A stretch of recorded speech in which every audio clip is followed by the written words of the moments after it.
Hello students, welcome to online class. So students, in previous lecture we learned some basic knowledge of chromatography, that is stationary phase, mobile phase and definition of chromatography, and I introduced the topic.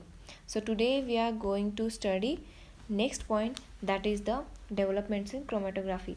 Some developments are carried out in the chromatographic techniques, so that's why nowadays this technique is also used in a food, medicine, pharmaceutical and other industries, etc. Okay, so next point is the advantages of chromatography.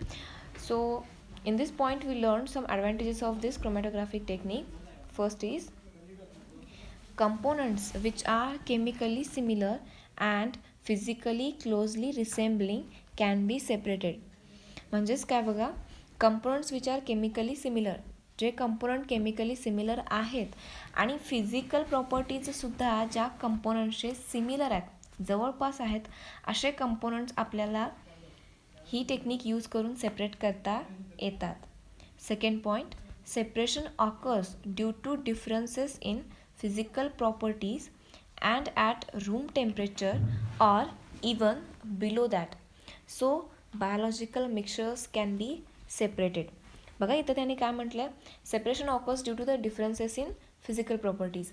आपण एखादा compound किंवा एखादा मिक्सचरमध्ये present असणाऱ्या कंपोनंट्सचं separation कशावरून करतो, तर त्याच्यामध्ये present असणारे ज्या फिजिकल प्रॉपर्टीज आहेत यांच्यामध्ये काय आहेत, काही डिफरन्सेस प्रेझेंट असतात आणि त्याच्यामुळं आपल्याला त्यांचं क्लासिफिकेशन करणं, त्यांचं आयडेंटिफिकेशन करणं किंवा सेपरेशन करणं सोपं जातं. त्यांनी काय म्हटले, ही जी टेक्निक आहे ती रूम टेम्परेचर किंवा बिलो द रूम टेम्परेचरलासुद्धा काय होते, वर्कआउट होते, कॅरीड आउट होऊ शकते. त्याच्यामुळं काही बायोलॉजिकल मिक्सचरचंसुद्धा सेपरेशन आपण करू शकतो बाय युझिंग दिस टेक्निक. बघा third point, the methods are sensitive, so micro and picograms of mixtures can be separated and detected. आता या मेथडमध्ये ज्यावेळी तुम्हाला एखादा मिक्सचरचं सेपरेशन करायचं आहे किंवा त्या कंपोनंट्सचं आयडेंटिफिकेशन करायचं आहे, डिटेक्शन करायचं आहे, अशा वेळी तुम्हाला कंपोनंटची जी क्वांटिटी आहे ती जास्त लागत नाही, तर मायक्रो किंवा पिकोग्रॅममध्ये जरी तो सबस्टन्स प्रेझेंट असेल तरी तुम्ही त्या सबस्टन्सचं काय करू शकताय, सेपरेशन करू शकताय आणि आयडेंटिफिकेशनसुद्धा करू शकताय. तितकी ही टेक्निक काय आहे, सेन्सिटिव्ह आहे. नंतरचा पॉईंट बघा, fourth point, these methods are simple, rapid and very elegant, so complex mixtures can be separated routinely. ही जी मेथड आहे ती कशी आहे, सिम्पल आहे, रॅपिड आहे आणि इलिगंटसुद्धा आहे. त्याच्यामुळं काही कॉम्प्लेक्स मिक्सचरसुद्धा तुम्हाला याच्यामध्ये काय करता येतात, सेपरेट करता येतात. आता जनरली तुम्हाला मिक्सचर म्हणजे एक किंवा दोन कंपोनंट्सचं काय केलं जातं, मिक्सचर दिलं जातं, बरोबर. कॉम्प्लेक्स मिक्सचर म्हणजेच काय, तर दोनपेक्षा जास्त मिक्सचर किंवा दोनपेक्षा जास्त 3 किंवा 4 कंपोनंट्सचं तुम्हाला ज्यावेळी मिक्सचर दिलं जातं, असे मिक्सचरसुद्धा तुम्ही या टेक्निकचा यूज करून सेपरेट करू शकता. ओके, नंतरचा बघा fifth point, most of the time equipment required is a simple and inexpensive. या टेक्निकमध्ये जे इक्विपमेंट म्हणजेच उपकरण जे यूज केले जातात या टेक्निकमध्ये ते कसे आहेत, सिम्पल आहेत आणि इनएक्सपेन्सिव्ह आहेत, म्हणजे खूप महागडेसुद्धा नाही आहेत. त्याच्यामुळे ही टेक्निक मोस्टली लॅबमध्ये सुद्धा यूज केली जाते for purification, identification of the compounds of the mixture. त्याच्यानंतरचा पॉईंट आहे बघा, टाईप्स ऑफ क्रोमॅटोग्राफी. आता टाईप्स ऑफ क्रोमॅटोग्राफीमध्ये आपण 5 टाईप्स ऑफ क्रोमॅटोग्राफी स्टडी करणार आहोत. ओके, तर हे जे 5 टाईप्स आहेत ते कशावरती डिपेंड आहेत किंवा त्यांनी क्रोमॅटोग्राफिकच्या या ज्या टाईप्स त्यांनी दिलेल्या आहेत त्या कशावरती बेस्ड आहेत किंवा त्यांच्या हे जे टाईप आहेत ते कशावरून त्यांनी आयडेंटिफाय केलेत. तर बघा त्यांनी काय म्हटलं आहे, some kind of differential interaction between a solute with the stationary phase. आपण जी स्टेशनरी फेज यूज करतो त्याच्यामध्ये आणि सोल्यूटमध्ये काही वेळा इंटरॅक्शन जे आहे ते डिफरंट होत राहतं. आता हे जे इंटरॅक्शन आहे ते डिफरंट का, इंटरॅक्शन एकच असेल तर आपण एकच टेक्निक यूज करू शकतो, पण जर सोल्यूट आणि स्टेशनरी फेजमध्ये जे इंटरॅक्शन आहे ते चेंज झालं तर किंवा झाल्यानंतर आपल्याला टेक्निकसुद्धा काय करावी लागते, चेंज करावी लागते. आपण एकच टेक्निक यूज करत नाही आहोत. तुम्हाला मी आत्ताच सांगितलं टाईप्स ऑफ क्रोमॅटोग्राफीमध्ये आपण 5 टाईप्स बघणार आहोत. मग हे टाईप्स कशावरती डिपेंड आहेत, तर सोल्यूट आणि स्टेशनरी फेजमध्ये प्रेझेंट असणारं जे इंटरॅक्शन आहे ते चेंज झाल्यानंतर आपल्याला काय करावे लागते, टेक्निकसुद्धा चेंज करावी लागते. आता यांच्यामधलं जे इंटरॅक्शन आहे ते चेंज का होतं, का सेम राहत नाही, का स्टेबल राहत नाही, कॉन्स्टंट का राहत नाही, तर बघा इथं म्हटलं त्यांनी it may be due to differential affinity. Affinity means also the interaction. Second, solubility और पार्टिशन और मोलिक्युलर साइज, शेप और चार्ज मास रेशो और a combination of all these things etcetera. म्हणजेच काय बघा, ज्यावेळी दिलेल्या मिक्सचरमध्ये जे कंपोनंट आहेत त्यांची जी ॲफिनिटी आहे म्हणजेच interaction towards the stationary phase, त्यांची कंपोनंटची जी सोल्युबिलिटी आहे म्हणजे दिलेले कंपोनंट हे लेस सोल्युबल आहेत, लार्जली सोल्युबल आहेत. त्याच्यानंतर पार्टिशन, नंतर मोलिक्युलर. आता मिक्सचरमध्ये दिलेला कंपोनंटची जी मोलिक्युलर साईज आहे ती लार्ज असू शकते म्हणजेच बिगर असू शकते, स्मॉलर असू शकते.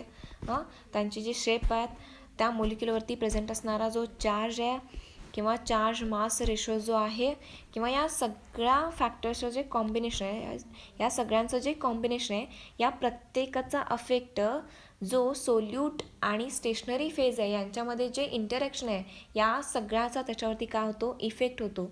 लक्षात येतं. आणि त्याच्यामुळंच आपल्याला हे काय मिळाले, 5 टाईप्स मिळालेले आहेत. फर्स्ट टाईप आहे बघा ॲडसॉर्प्शन क्रोमॅटोग्राफी. ॲडसॉर्प्शन क्रोमॅटोग्राफीमध्ये तुम्ही एक थिंग लक्षात ठेवायची आहे, या क्रोमॅटोग्राफीमध्ये जी स्टेशनरी फेज आहे ती मोस्टली सॉलिड यूज केली जाते आणि मोबाईल फेज जी आहे ती लिक्विड यूज केली जाते. आता याच्यामध्ये त्यांनी काय म्हटलं, the separation is due to differential affinity for stationary phase compare to the mobile phase. आता याच्यामध्ये सुद्धा जी ॲफिनिटी फॉर स्टेशनरी फेज आहे ही लार्ज आहे as compare to mobile phase. Affinity म्हणजे मगाशीच सांगितलं जे इंटरॅक्शन आहे तुम्ही जी स्टेशनरी फेज यूज करणार आहात त्याच्यामध्ये आणि त्याच्यामधून जे कंपोनंट तुम्ही रन करणार आहात, जे मिक्सचर रन करणार आहात त्याची आणि स्टेशनरी फेजमध्ये प्रेझेंट असणारं जे इंटरॅक्शन आहे त्याच्यामधला जो डिफरन्स आहे त्याच्यावरती काय राहतं, ॲडसॉर्प्शन क्रोमॅटोग्राफी ही रन होते. बघा लक्षात येतं का, adsorption chromatography means this chromatography is due to the differential affinity means the interaction between solute and stationary phase. Okay, towards the stationary phase is large and mobile phase. नंतर second बघा partition chromatography. आता याच्यामध्ये सुद्धा प्रत्येकामध्ये difference आहे. बघा आता इथं कोणता डिफरन्स दिला आहे त्यांनी, पार्टिशन क्रोमॅटोग्राफी ही टेक्निक ज्यावेळी तुम्ही यूज करताय त्यावेळी त्यांनी काय सांगितलं, the separation is occur due to relative differences in the dissolution and partition between different phases or the layers. ही टेक्निक आपण ज्यावेळी यूज करतो त्यावेळी दिलेल्या मिक्सचरमध्ये पार्टिशन आहे किंवा लेयर फॉर्म होतो. ही झाली फर्स्ट टेक्निक. त्याच्यानंतर सेकंड त्यांनी काय म्हटलं बघा, तुम्ही जे कंपोनंट यूज करणार आहात त्यांची जी डिझॉल्युशन आहे म्हणजेच डिझॉल्व होण्याची जी कपॅसिटी ती डिफरंट राहते. असं होत नाही तुम्हाला दिलेले जे दोन कंपोनंट आहेत त्यांचा जो डिझॉल्युशन रेट आहे तो सेम आहे असं होत नाही. एकाचा डिझॉल्युशन रेट हा लो असतो आणि एकाचा डिझॉल्युशन रेट हा काय असतो, हायर असतो. तर यांच्यामध्ये काय आपल्याला डिफरन्स पाहायला मिळतो, हे लक्षात ठेवायचं. त्याच्यानंतर थर्ड आहे ion exchange chromatography. Ion exchange chromatography परत आपण नंतर डीपमध्ये स्टडी करणार आहोत. इथं तुम्हाला एवढंच सांगायचं आहे, आयन एक्सचेंज क्रोमॅटोग्राफीमध्ये दिलेले जे आयन्स आहेत किंवा कंपोनंटमध्ये प्रेझेंट असणाऱ्या आयन्स काय होतं, एक्सचेंज होतात. आयन्स काय होतात, एक्सचेंज होतात. हे एवढंच तुम्हाला इथं सांगायचं आहे. मग त्यांचं वर्किंग कसं होतं, त्यांच्यावरती चार्ज कोणता येतो, कोणते आयन्स फर्स्ट इल्यूट होतात, नंतर कोणते आयन्स इल्यूट होतात हे आपण नंतर बघणार आहोत. त्याच्यानंतर फोर्थ आहे size exclusion chromatography. Size exclusion क्रोमॅटोग्राफीमध्ये आपल्याला एवढंच सांगायचं आहे. बघा, त्यांनी नावच काय दिलं, साईज एक्सक्लुजन. म्हणजे ही जी क्रोमॅटोग्राफी आहे ती मोलिक्यूलच्या साईजवरती त्यांनी स्टडी केली आहे. ओके, काय होतं बघा, या क्रोमॅटोग्राफी टेक्निकमध्ये तुम्ही जी स्टेशनरी फेज यूज करताय ती स्टेशनरी फेज अशी आहे, कशी तर ती पोरस आहे. आता पोरस म्हणजे काय, तर त्या स्टेशनरी फेजमध्ये अशी रिकामी जागा आहे. कळते का बघा, पोरस stationery phase is mostly used in the size exclusion chromatography. पोरस म्हणजे त्या स्टेशनरी फेजमध्ये अशी मोकळी रिकामी जागा आहे. काय होतं, ज्यावेळी तुम्ही मिक्सचर या स्टेशनरी फेज म्हणजेच मोबाईल फेज ज्यावेळी तुम्ही या स्टेशनरी फेजवरून रन करताय त्यावेळी आता मिक्सचरमध्ये जे मोलिक्युल्स आहेत त्या प्रत्येक मोलिक्युलची साईज ही सेम नाही आहे. प्रत्येकाची साईज कशी आहे, वेगळी आहे. म्हणजे काही मोलिक्युल्स हे बिगर इन साईज आहेत, काही मोलिक्युल्स स्मॉलर इन साईज आहेत.